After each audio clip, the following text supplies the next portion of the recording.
Aryan Khan jail में है। Jail में इसलिए है क्योंकि ड्रग की सप्लाई, ड्रग का कंज्यूम और ड्रग का बेचने का आरोप लगा है, और आरोप लगा है तथ्यों और सबूतों के आधार पर। लेकिन इस देश में एक ट्रेंड चलाया जा रहा है, और वो ट्रेंड ये है कि आर्यन खान को एनसीबी ने जो पकड़ा है वो खान होने की वजह से पकड़ा है।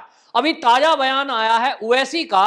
वो उत्तर प्रदेश में चुनावी सभा को संबोधित करने के लिए जब वो आए तो गाजियाबाद के मसूरी में उन्होंने बोलते हुए कहा कि ऐसे बहुत सारे लोग हैं जो कमजोर हैं, जेल में बंद हैं, लेकिन मैं उन बेजुबानों की भी ताकत बनूंगा और उनके केस भी लड़ूंगा जो भले ही उनके पिताजी क्यों ना कितने ताकतवर हों, लेकिन वो केवल मुसलमान होने की वजह से टारगेट किए जा रहे हैं। और उन्होंने यही नहीं रुके, उन्होंने कहा कि उत्तर प्रदेश की जेल में जो विचाराधीन कैदी हैं उसमें से 27% मुस्लिम हैं। अब ओवैसी ये कहते हैं, वहीं हमने देखा कि आर्यन खान को लेकर महबूबा मुफ्ती ने भी इसी तरह का बयान दिया था, और उन्होंने कहा था कि आर्यन खान को खान होने की वजह से टारगेट किया जा रहा है। वहीं आप देखें कि इस वजह से ये केवल एक नैरेटिव सेट करने वाली बात है, जबकि एनसीबी ने न्यायपालिका में, न्यायालय में सारे सबूत दिए हैं, और न्यायालय ने ये आदेश जेल में डालने के दिए हैं। यानी एनसीबी अगर चाहती भी तो किसी को जेल नहीं कर सकती, क्योंकि हमारे देश का कानून व्यवस्था है, और कोई भी, चाहे पुलिस हो, एनसीबी हो या सीबीआई, किसी की भी गिरफ्तारी करती है तो उसको गिरफ्तार करके न्यायालय में प्रस्तुत करना होता है। न्यायालय में जज साहब तय करेंगे उसको बेल देनी है कि जेल। अब जबकि ये खुद एडवोकेट हैं ओवैसी, लेकिन फिर भी वो इस तरह की बातें कर रहे हैं जो साफ साफ पता लगता है कि वो केवल मुसलमानों को भड़काकर और राजनीति में आने का फंडा ढूंढ रहे हैं। इस तरह की बात नहीं तो बोलनी नहीं चाहिए, जहां इस देश में सबके साथ सब एक जैसा कानून काम कर रहा है। जैसे सरकार का भी नारा इस समय तो यही है, सबका साथ, सबका विकास, सबका विश्वास, लेकिन उसके बावजूद ओवैसी जैसे नेता इस देश में मुसलमानों के नाम पर राजनीति करना, मुसलमानों को भड़काकर उनकी वोट लेने का मौका चूकना नहीं चाहते। लेकिन आपको बताएं, ये खाली इतना ही नहीं है। मिड डे अखबार है, उसके मिड डे के में एजाज अशरफ ने एक लेख लिखा, और उसमें लिखा उसने कि भाजपा के हिंदुत्व विचारधारा की वजह से ये सब हो रहा है। यानी आर्यन खान को लेकर जो मुस्लिम हैं, चाहे वो पत्रकार हो, चाहे वो नेता हो, एक तरह का नैरेटिव चला रहे हैं, और वो ये कि एनसीबी को वो गलत सिद्ध करने में लगे हुए हैं। और आर्यन खान जिसके पास से ड्रग मिली, जिसके पास या दोस्त से मिली, और जिसके पास से चैटिंग मिली कि वो ड्रग को खरीदता था, लोगों को बेचता था, 4 साल से ड्रग ले रहा था। और ड्रग कौन सी ले रहा था? जो भारत में प्रतिबंधित है। अब प्रतिबंधित ड्रग लेने के वालों को भी 1 साल की सजा है, ये हमारे कानून में लिखा है। तब आर्यन खान को अभी मुश्किल से 15-20 दिन हुए हैं, लेकिन सबके पेट में दर्द है, और ये ज्यादातर उनके पेट में दर्द है जो खान टाइटल वालों से मिलते जुलते लोग हैं। ऐसा क्यों? क्या इस देश में धर्म देखकर कोई फैसला करती है कोर्ट? बिल्कुल ऐसा तो नहीं है, क्योंकि हमने देखा है कि इसी एनसीबी ने रिया चक्रवर्ती को जेल में भेजा था। वो कौन सा ड्रग बेच रही थी भाई? वो ड्रग कंज्यूम कर रही थी, कहीं से ड्रग लाकर उसका भाई शौविक देता था, और वो आगे उसको सुशांत सिंह राजपूत को देती थी। इसी किस्से में वो भी जमानत पर है, उसे भी जेल हुई थी। लेकिन उस समय हमने देखा कि कुछ चैनल, जिसमें कि इंडिया टुडे ग्रुप ने बाकायदा अनकट उसका जो इंटरव्यू दिखाया था, उस समय भी एनसीबी को झूठ बता रहे थे, उस समय भी वो केंद्र पर सवाल उठा रहे थे, और उस समय भी ये कोशिश की जा रही थी कि रिया चक्रवर्ती तो बिल्कुल निर्दोष है, ऐसा नैरेटिव चलाया जा रहा था। लेकिन ओवैसी जैसे लोगों को सोचना चाहिए कि यही एनसीबी, यही मोदी सरकार, और इसी के कार्यकाल में शौविक वो भी जेल में गया जो कि हिंदू है, रिया चक्रवर्ती वो भी हिंदू है, और तो और अभी इसी समय आर्यन के साथ जो पकड़ी गई मुनमुन धमीजा, अरे वो भी तो हिंदू है। लेकिन उनके परिवार वाले या कोई हिंदू धर्म का व्यक्ति वो तो इस तरह की बात नहीं कर रहा। अरे अपराधी है, अपराध किया कि नहीं किया वो कोर्ट तय करेगी। आप कोर्ट के बाहर कौन होते हो ये कहने वाले कि एनसीबी की कार्रवाई धर्म देखकर हो रही है? लेकिन आप देखें, महाराष्ट्र में जो मंत्री हैं सरकार में, वो नवाब मलिक तो सीधा सीधा आरोप ही नहीं, वो तो घोषणा सुना देते हैं कि एनसीबी की रेड फर्जी है। इससे बेशर्मी की बात और क्या होगी भाई कि इस देश में एक संवैधानिक संस्था को आप ये कहकर बदनाम कर दो कि उसने तो रेड फर्जी करी है। इसका मतलब तो आप एनसीबी जैसी एक संस्था की क्रेडिबिलिटी पर विश्वास उसको उठा रहे हो, जनता में एक मैसेज दे रहे हो कि इस देश की एनसीबी नकली काम करती है। ये कोई मैन टू मैन या अधिकारी पर निर्भर करता है, लेकिन इस देश की जो जांच एजेंसियां हैं, जो सुरक्षा एजेंसियां हैं, जो संस्थाएं हैं, अगर आप इस तरह से उन पर आरोप लगाएंगे तो कल को जो कार्रवाई करने वाले अधिकारी हैं उनके मनोबल पर क्या असर पड़ेगा।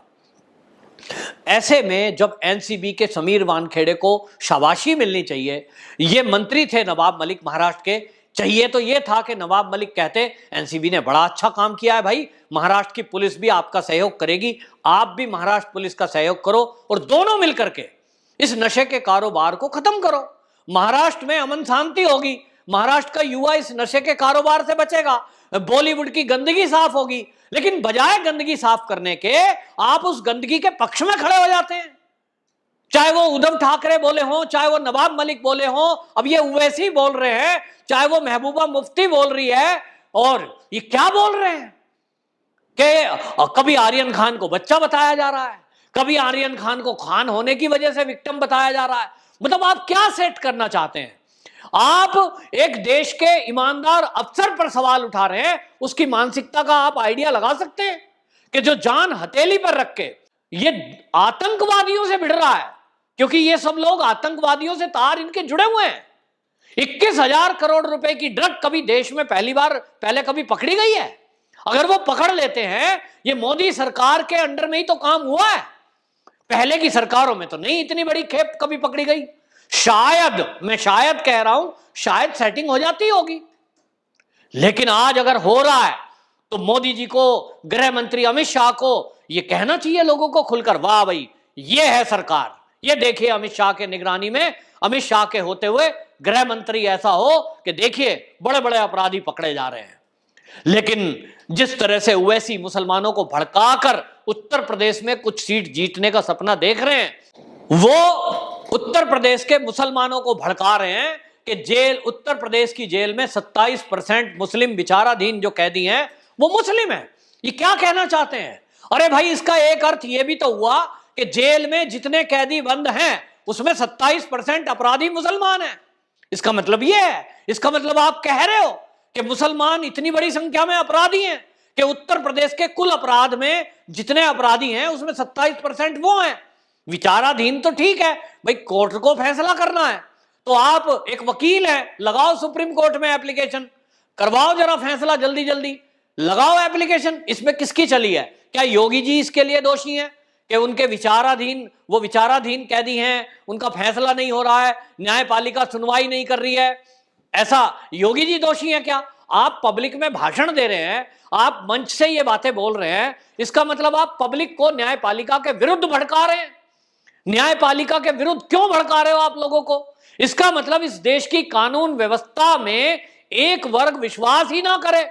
आप लोगों में ये मैसेज दे रहे हो कि इस देश की न्याय प्रणाली ऐसी है जो धर्म देखकर काम करती है, जो मुसलमान है वो तो जेल में विचाराधीन है, बंद है, उनका फैसला हो नहीं रहा इसलिए जेल में बंद है। आप क्या कहना चाहते हो? उत्तर प्रदेश के बारे में आप ये कहकर फैलाते हो, लेकिन आप देखिए कि जिस तरह से मीडिया, जिस तरह से पत्रकार, जैसा मैंने बताया आपको कि एजाज अशरफ ने मिड डे में लिखा, इसी तरह आपको बताऊं गल्फ न्यूज, वो तो विदेश का है, अरब कंट्री का है, गल्फ न्यूज भी फेवर में आता है और वो लिखता है कि मैं खान हूं, मैं तो फंसाया जाऊंगा, ये टाइटल लिखा उसने, और बाकायदा फिर लिखा किस तरह से। और वो क्या लिखता है? वो लिखता है कि जो शाहरुख खान है वो बीजेपी के लीडरों के साथ सेल्फी नहीं लेता, उनके साथ खड़ा नहीं होता, उनसे मिलता नहीं है, इसलिए उसको फंसाया जा रहा है। तो भैया आमिर खान पे कौन से केस हैं? सेल्फी तो आमिर खान भी नहीं लेता।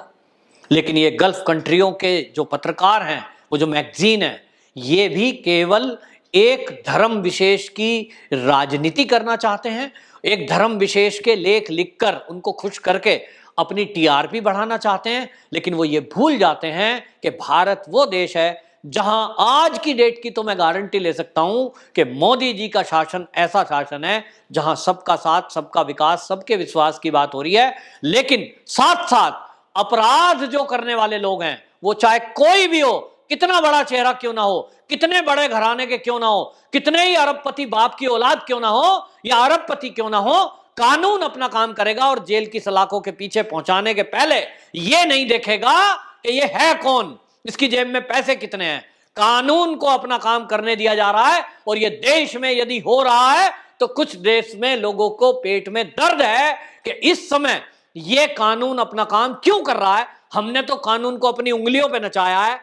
आज ये जेल की सलाखों के पीछे जो लोग जा रहे हैं बड़े बड़े, अभी नीरव मोदी भी आ रहा है, चिंता ना करिए, ऐसे लोगों को सबको जेल होगी और तब ये लोग देखेंगे कि आज की डेट में कानून का राज कायम करने में मोदी जी हो या योगी जी, दोनों कृत संकल्प हैं और उसी दिशा में काम कर रहे हैं कि अपराधी कितना भी बड़ा क्यों ना हो, कितना भी पैसे वाला क्यों ना हो, बचेगा नहीं। ये बात अलग है कि साथ के साथ इन दोनों नेताओं की एक सोच ये भी है कि किसी के साथ अन्याय होगा भी नहीं। वंदे मातरम।